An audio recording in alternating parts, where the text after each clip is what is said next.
depth chart this time that you've been waiting for? Yes, it's definitely much awaited. I've been waiting 3 years now. I've been very patient, paid my dues, earned my stripes, and just really satisfied and proud of myself of how far I've come.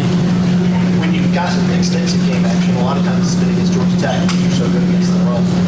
They have a lot of similarities to Tech, but this offense fits your style of play. More or less. Georgia Tech runs the option. Auburn, we've seen them run the option, but maybe not as much. But just applying my skill set to what they do offensively, I'm just really looking forward to showcasing my ability. What stands out to you about Auburn quarterback Sean White? He's very poised in the pocket. After watching film, he's very confident. Even as a freshman last year, we've seen some plays where a normal quarterback might get a little startled and throw the ball away, but we've seen him step up very confidently in the pocket and just stand there very poised.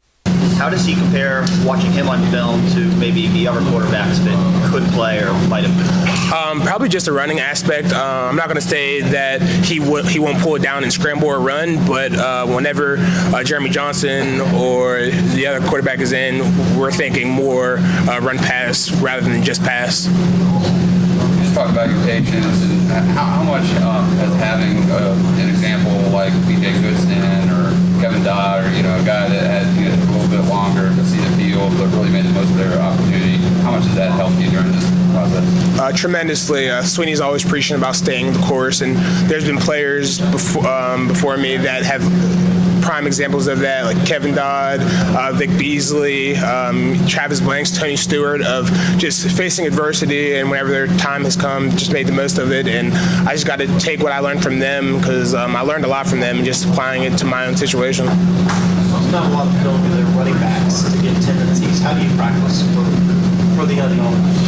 Practice what we see on film. We know they have a premier guy, number 21. They like to get him the ball in space. He's probably one of their more dynamic playmakers.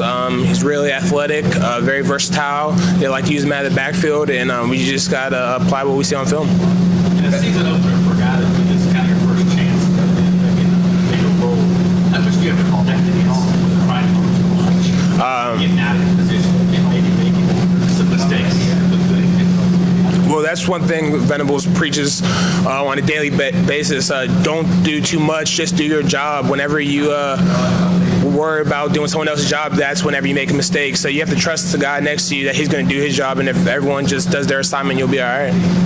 Ben told us yesterday that Auburn's offense is probably the most similar thing he's seen is Clemson's offense day in, day out. How much confidence does that give you, not only that, but knowing that you've gone against maybe the best offense in the entire nation day in, day out? It's definitely a confidence booster. There are some similarities, but there are also some differences. So just knowing Auburn's game plan and their offense skill set and how we can compete against that is definitely what we think going into meetings. But going against our offense day in, day out since August, definitely a confidence booster. I do think we have the best offense in the country. So if we can stop our offense during the summer, it's just going to be very confidence booster. A lot of those guys on the defensive line, their job is to open up holes for the linebackers.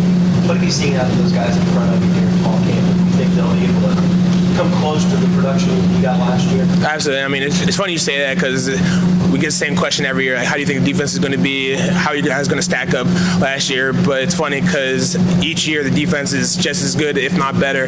And what I've seen is just a lot of young, anxious, talented players that are ready to contribute, and just with very selfless attitudes and just a will to play with passion.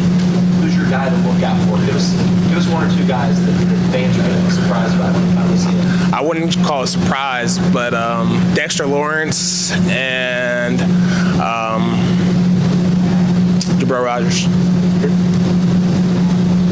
We expect to see you on special teams on Saturday.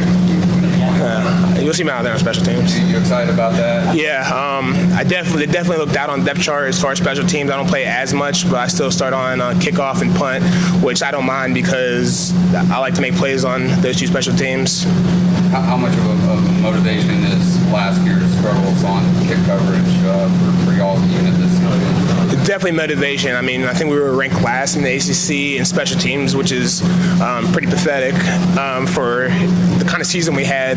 But definitely motivation to take pride in what we do and how far we've come this offseason and how much we've been working on special teams and ready for it to show. Has there just been a massive amount of more focus on special teams as compared to your past years? Yeah, I would say that that would be the change and just how important it is. I mean, as you saw in the national championship, some of the few plays that we gave up were the determining factor were on special teams. So just knowing how important each rep of special teams is and just guys taking pride in it.